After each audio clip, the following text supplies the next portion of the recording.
श्री हरिवंश। राधे राधे दोस्तों। नए साल की आप सभी भक्तों को बहुत सारी ढेर सारी शुभकामनाएं। आने वाला ये साल आप सभी के लिए बहुत अच्छा हो। तो दोस्तों ऐसे ही हमारे साथ बने रहिए लड्डू गोपाल जी की बहुत सारी सत्य घटनाओं के साथ। चलिए आज की हम फिर आपसे एक लीला कथा शेयर करते हैं दोस्तों। देर ना करते हुए आज की हम लीला कथा आपको बताएंगे तो आप बड़े ही हैरान हो जाएंगे। चलिए आज की इस लीला कथा के बारे में हम आपको बताते हैं।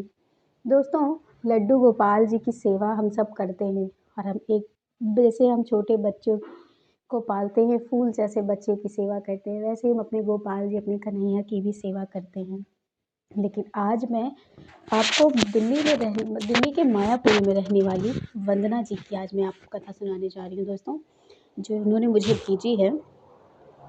वंदना जी कहती हैं कि दीदी आज मैं आपको अपनी लीला कथा बताऊंगी कि मैंने ऐसा मेरे साथ क्या घटित हुआ जिस वजह से अब मैं लड्डू गोपाल जी की सेवा करने में भी डरती हूँ। वंदना जी कहती हैं कि दीदी हमारे यहाँ लड्डू गोपाल जी की सेवा नहीं होती। हम बहुत ही बिज़ी रहते हैं अपने जीवन में। मैं जॉब करती हूँ और जो मेरे हस्बैंड भी जॉब करते हैं और मेरा छोटा भाई है वो भी मेरे साथ ही रहता है। तो हम सारे लोग रहते हैं। अभी मेरा मतलब उन्होंने बताया कि अभी मेरे कोई बच्चे नहीं हैं, तो हम सब लोग जॉब करते हैं। बच्चे के लिए भी मैं बहुत ज़्यादा परेशान हुआ करती थी हमेशा से। तो मुझे लगता था कि मुझे बच्चे हो जाएँगे, लेकिन बहुत डॉक्टरों को दिखाया, बहुत सारी ऐसी चीज़ें करवाईं, जिससे कुछ फ़ायदा नहीं मिला।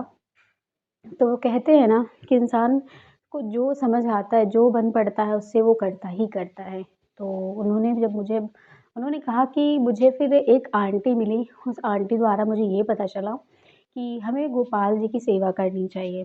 तो मैं तो बड़ी ज़्यादा खुश हो गई कि चलो मैं गोपाल जी की सेवा करूँगी। फिर उन्होंने कहा कि मैंने गोपाल जी की सेवा के लिए लड्डू गोपाल जी को लिया और मैं यहाँ से नहीं ली, दिल्ली से बहुत ज़्यादा वृंदावन उन्होंने बताया दूर नहीं है, तो इसलिए मैंने सोचा कि हम वृंदावन ही चलते हैं। तो मैं, मेरे हस्बैंड और मेरा भाई हम तीनों वृंदावन जाते हैं। तो वृंदावन से लड्डू गोपाल जी को लेकर आते हैं। पहले हम उन्हें राधा रानी जी के और बिहारी जी के दर्शन करवाते हैं। दर्शन भी इसलिए हम करवाते हैं उनके कि हमारे जो गोपाल जी हैं ना, उनको हमें प्राण प्रतिष्ठा ना करवानी पड़े, क्योंकि ये बात हमने उन्हीं से सुनी हुई थी। तो इसलिए उन्होंने कहा कि प्राण प्रतिष्ठा कराने की ज़रूरत नहीं है, क्योंकि हम बहुत ही व्यस्त लाइफ में रहते हैं। तो उन्होंने कहा कि तुम जैसे भी हो सब सेवा करना, भगवान तुम्हारी सुनेंगे।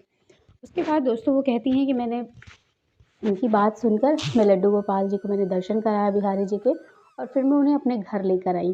मैंने उन्हें अच्छे से एक स्थान दिया। हमारे यहाँ मंदिर हमने छोटा-सा बनाया हुआ है, तो हमने उन्हें मंदिर में उन्हें स्थापित किया। उसके बाद मैं हर हमेशा उनकी सेवा करने लगी। तो उन्होंने कहा कि मैं हमेशा उनकी सेवा, पूजा हमेशा मतलब नियमित किया करती थी।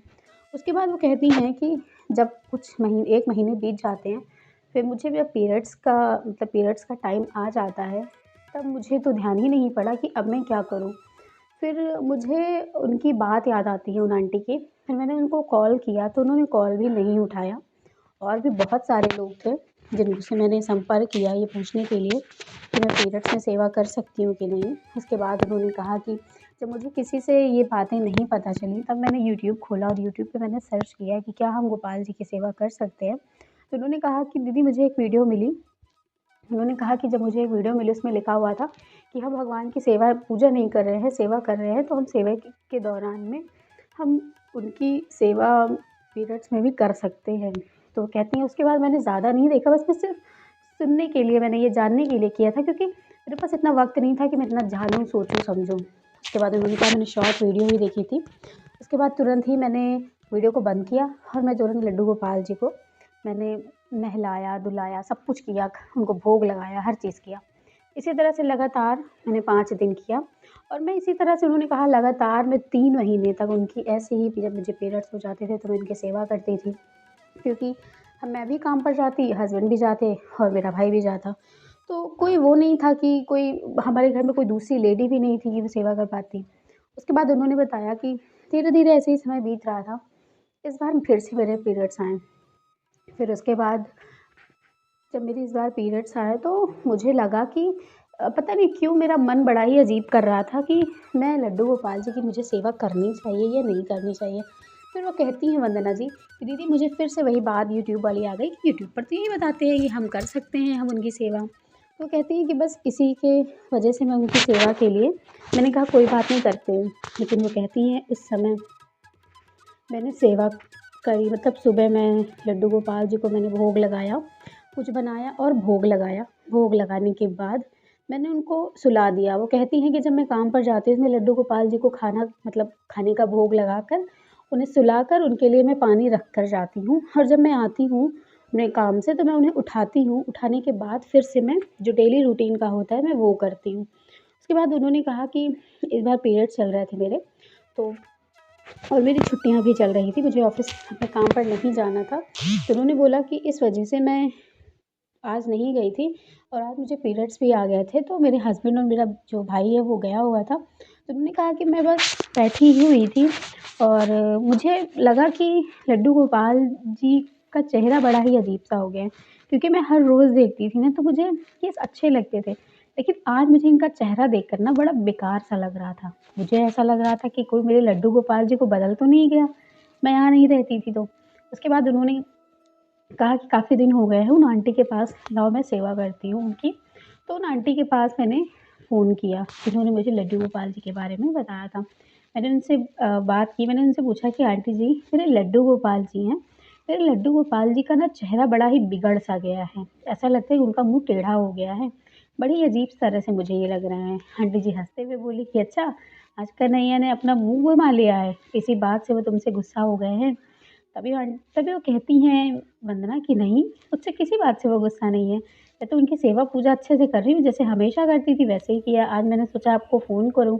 काफ़ी टाइम पहले मैंने आपको फ़ोन किया था, तो आपने फ़ोन नहीं रिसीव किया था। आप कहीं गए थे क्या? तो उन्होंने बताया जो भी जहाँ था। उन्होंने बताया कि हाँ, मैं यहाँ पर गई हुई थी। फिर उन्होंने कहा आंटी मैं आपसे ये पूछने के लिए मैंने फ़ोन किया था कि क्या हम पीरियड्स में भी भगवान की सेवा कर सकते हैं? तो आंटी ने बोला नहीं, हम नहीं कर सकते सेवा उनकी। ये सुन कर के वंदना जी बड़ी ही आश्चर्य में आ गई। उन्होंने कहा कि ऐसा कैसे हो सकता है कि मैं उनकी सेवा ना करूँ? फिर उन आंटी ने बताया कि नहीं बेटा हम अशुद्ध हो जाते हैं और हमें अशुद्धता में भगवान जी को नहीं छूना चाहिए, गलत बात होती है। मैंने तो तुम्हें पहले ही बताया था, लेकिन तुमने तो कहा था हाँ, मैं ऐसे ही करूँगी। तो फिर वंदना कहती हैं कि आंटी मैंने तो मोबाइल में भी देखा। उन्होंने कहा बेटा मोबाइल के चक्कर में क्यों आते हो? ज़रूरी नहीं है कि हर चीज़ वही बताई जाए, जो हमारे गुरु ने जो हमारे धर्म में लिखा हुआ है हम वो बात करेंगे ना। कहीं भी ऐसा प्रमाणित नहीं है कि हम मतलब पीरियड्स वगैरह में सेवा नहीं कर सकते, पीरियड में सेवा नहीं करनी चाहिए। लेकिन फिर उसके बाद उन्होंने ये भी बताया कि उन्होंने बताया कि मैं 3 महीने से तो मैं लगातार कर ही रही हूँ। उन्होंने कहा जब कर ही रही हो तो फिर अब मैं क्या कह सकती हूँ? उन्होंने कहा इस दौरान तुम्हें कोई सपना कुछ भी ऐसा आया? तो उन्होंने कहा नहीं मुझे ऐसा कुछ भी नहीं हुआ। मतलब कुछ भी, लेकिन आज मुझे मेरे लड्डू गोपाल जी का चेहरा ऐसा लग रहा है जैसे किसी ने उनका मुँह टेढ़ा कर दिया है। इस तरह से उनका चेहरा लग रहा है, जैसे उनकी अधरों पे बिल्कुल भी मतलब हँसी नहीं है, ऐसा लग रहा है उनका देख कर के। ये सुन कर के वो कहती हैं कि बस बेटा वो इसी वजह से है, तुमने मेरठ में उनको भोग लगाया है इसी वजह से है। फिर वंदना जी बात-वात करके रख दी। उसके बाद वंदना जी कहती हैं कि मैं ऐसी फ़िज़ूल बातों पे भी यकीन नहीं करती, भगवान तो है ही। तो फिर वंदना जी ये कहती हैं कि वैसे भी मैं थोड़ा बहुत मेरे मन में, वंदना ने जब मुझे ये बात कही मुझे तो मुझे बड़ा ही वो हुआ। उन्होंने कहा दीदी उस समय मेरे दिमाग में ये चला कि कोई बात नहीं, पीतल की मूर्ति ही तो है, अगर मैं पीरियड्स में मैंने गलती से भोग लगा भी दिया है, कोई बात नहीं, कुछ भी नहीं होता ये सब। हाँ, मैं भगवान मानती हूँ इनको, लेकिन फिर भी परमात्मा है, इन्हीं के द्वारा तो ये सब बनाया हुआ है, इन्हीं से तो ये सब सृष्टि बनी है, तो मैं ये सब चीज़ें नहीं मानती। उसके बाद दोस्तों उन्होंने भोग लगाना शुरू कर दिया। उन्हें लगातार उन्होंने 5 दिन भोग लगाए। उसके बाद वंदना जी कहती हैं कि दीदी 6वें दिन शाम का टाइम था, मैं दोपहर को ही मेरी आँख लग गई थी। मैंने लाला को भोग लगाया, सुलाया, उसके बाद संडे का दिन था और मैं टीवी देख रही थी। टीवी देखते-देखते मेरी आँख लग गई। मेरी आँख लग गई तो मैंने इतना बुरा सपना देखा, इतना बुरा तरीके से सपना देखा कि मैं आपको क्या बताऊँ। उन्होंने कहा कि दीदी मैंने ये देखा कि एक बहुत ही बड़ा खून का भरा हुआ एक तालाब है। उसमें मैं डूब रही हूँ और डूबी हुई हूँ और मेरे कपड़ों में खून लगा है, मेरे पूरे शरीर में, मेरे बाल में खून लगा और मैं उसी खून में डूबी जा रही हूँ अंदर, डूबी जा रही हूँ, लेकिन मुझे कोई निकालने वाला नहीं है। तभी वो बूढ़ी दादी मुझे दिखाई देती हैं सपने में और वो कहती हैं कि कन्हैया ने भी बहुत सहा है, कन्हैया ने भी तो कभी तुमसे नहीं कहा कि मैं ऐसे नहीं खाऊँगा, लेकिन फिर भी तुमने नहीं माना। उसके बाद वो कहती हैं कि मैं बार-बार यही सपना देख रही थी और फिर अचानक से मेरी आँख खुलती है और आँख खुलती है तो मैं बड़ी ही हैरान रह जाती हूँ। उसके बाद वो तुरंत भागकर कहती हैं कि मैं उठती हूँ और मैं भागकर तुरंत अपने पूजा वाले घर में जाती हूँ। जो मैंने भोग रखा था, मैंने भोग तुरंत हटाया। हटाने के बाद फिर मैं मतलब अपने गोपाल जी से तुरंत माफ़ी माँगी। फिर उन्होंने कहा कि फिर मैंने कहा, उन्होंने ये भी बताया कि मैंने इस चीज़ की भी माफ़ी माँगी कि मैं जो हूँ, मैंने आपको कैसे पीतल का समझ लिया? मतलब आपने क्या ये मेरे साथ कर दिया कन्हैया? फिर वो कहती हैं कि मेरे हस्बैंड आए, मैंने अपने हस्बैंड से भी ये बात शेयर की। मैंने उनसे भी ये सारी चीज़ें बताई कि आज मेरे साथ क्या हुआ, कैसे हुआ। ये सारी बातें जब उन्होंने सुनी, तो बड़े ही हैरान रह गए। उन्होंने कहा, मेरे हस्बैंड हैरान रह गए। उन्होंने कहा कि ऐसा कैसे हो सकता है कि तुम ऐसे सपने देखती? तो उन्होंने बताया कि हाँ, मैंने देखा, मेरे साथ ऐसा घटित हुआ। उसके बाद तो ये तो हो गया दोस्तों। उसके बाद वंदना जी कहती हैं कि मैं फिर जब मेरे पीरियड्स आते थे, तो फिर मैं भोग नहीं लगाया करती थी उन्हें, नहीं लगाती थी कभी भी। मुझे लग गया ऐसा, मेरे मन में ये आभास हो गया कि मुझे ऐसे सपने इस वजह से आए कि हो सकता है कि मैंने पीरियड्स में भोग लगाया हो या किसी वजह से आ सकते हैं। उसके बाद वो कहती हैं कि 2-4 महीने मैंने लड्डू गोपाल जी को भोग ही नहीं लगाया। जब 5 दिन होता था, मैं बंद कर दिया करती थी और शाम को मेरे हस्बैंड आ जाते थे। वो उन्होंने कहा कि मैंने हस्बैंड से बहुत बार कहा कि आप भोग लगा दिया करो, लेकिन वो कहते थे कि मुझे इन सब चीज़ों में मत घसीटो, मैं नहीं कर पाता। तो वो कहती थी मैं 5 दिन के लिए मैं बंद कर देती थी पर्दा। लेकिन उसके बाद वो कहती हैं कि दीदी ऐसे ही जब होता रहा, तो एक दिन की बात है, उन्होंने कहा कि एक दिन ऐसे ही फिर मुझे पीरियड्स आए हुए थे, तो फिर मैं बैठी हुई थी और फिर ऐसे ही मुझे आँख लग जा गई। और क्योंकि टीवी वगैरह देखते रहो, मोबाइल वगैरह देखो तो आँख लग ही जाती है। उन्होंने कहा मैं ऐसे ही देख रही थी मोबाइल और मेरी आँख लग गई और आँख लगते ही मुझे एक ऐसा सपना आया। उसके बाद ऐसा सपना आया कि एक छोटा-सा बच्चा है मेरे पास और वो लड्डू गोपाल जी को अपनी थाली में बिठाकर लाया है और मुझसे कह रहा है कि मैं कितने दिन से भूखा हूँ, तुम मुझे भोग नहीं लगाओगी क्या? तुम तो मुझे पीतल का समझती हो, तुम मुझे भोग नहीं लगाओगी? मुझे भूख लगी है बहुत दिनों से, मैंने कुछ भी नहीं खाया है। जब रोज़ भोग लगाती हो तो आज क्यों नहीं लगाई? मतलब वो कहती हैं वंदना जी कि ये सुन कर के जब मेरी आँखें खुली, मेरी आँखों में आँसू थे। उसके बाद मुझे ये नहीं समझ आ रहा था उस टाइम पर कि मैं पीरियड्स में हूँ और मैं भोग कैसे लगा सकती हूँ कान्हा को? क्या करूँ? कुछ भी समझ नहीं आ रहा था। मैं बड़ी ही हैरान थी उस टाइम पर। उसके बाद वो कहती हैं, दीदी मुझे समझ बिल्कुल भी नहीं आ रहा था कि अब मैं क्या करूँ? लड्डू गोपाल जी की सेवा करूँ या ना करूँ? पीरियड्स तो आएँगी और आएँगे तो मैं लड्डू गोपाल जी की सेवा नहीं करूँगी या करूँगी तो मेरे मन में ये खटक रहेगी कि मैं ऐसे गंदगी में हूँ तब भी उनकी सेवा कर रही हूँ।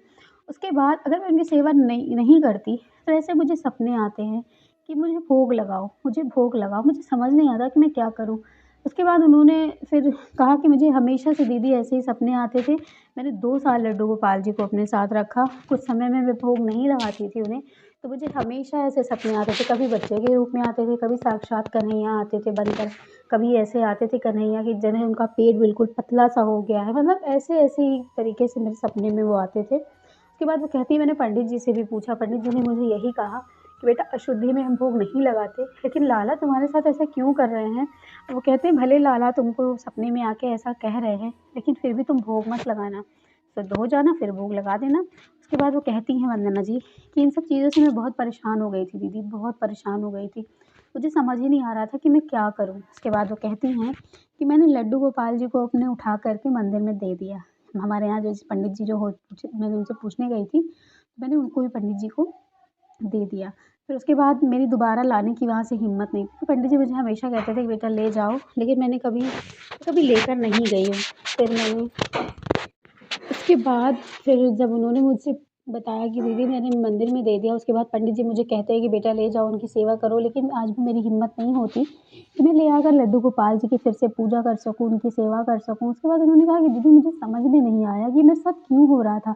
जब मैं नहीं जानती थी, तब मैं भोग लगाती थी, तब तक मुझे कोई सपना नहीं आया। जब से मैं जान गई और मैं भोग लगाना मैंने बंद कर दिया, तब से मुझे ऐसे सपने आते हैं। मुझे समझ ही नहीं आया, इसलिए मैंने लड्डू गोपाल जी को ही हटा दिया। उसके बाद वो कहती हैं कि लड्डू गोपाल जी को मैंने हटा दिया, मैंने सोच लिया है कि अब मैं सेवा नहीं करूँगी। जब कन्हैया फिर अब मेरे घर दोबारा आना चाहेंगे, तभी मैं उनकी अब सेवा करूँगी और मैं उनको मन से मानती हूँ और उनके दर्शन हर रोज़ करने जाती हूँ। मैं कुछ भोग ले जाती हूँ अपने कन्हैया के लिए, वहाँ दे देती हूँ, पंडित जी लगा देते हैं। हर रोज़ मैं जाती हूँ, सारा चीज़ें मैं उनके लिए खरीद कर दे आई हूँ। उनके लिए बिस्तर, उनके लिए सारी चीज़ें मैं खरीद कर वहाँ पर देकर आ गई हूँ। और पंडित जी भी बहुत अच्छे से सेवा करते हैं, मैं उनसे रोज़ मिलने भी जाती हूँ जब मैं फ्री हो जाती हूँ। तो इस तरह से मेरे साथ हुआ। तो दोस्तों, वंदना जी जब मुझे पूछा तो मैं तो खुद हैरान रह गई कि कान्हा ये कैसी लीला रच रहे हो आप अपने भक्तों के साथ? मुझे तो खुद भी नहीं समझ आ रहा। तो दोस्तों, आज की थी वंदना जी की कहानी।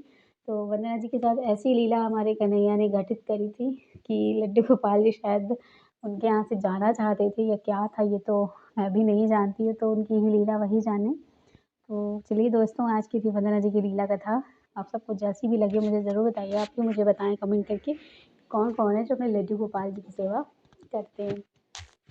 तो चलिए मिलूँगी फिर से नई लीला कथा के साथ, तब तक के लिए राधे राधे, जय श्री कृष्ण।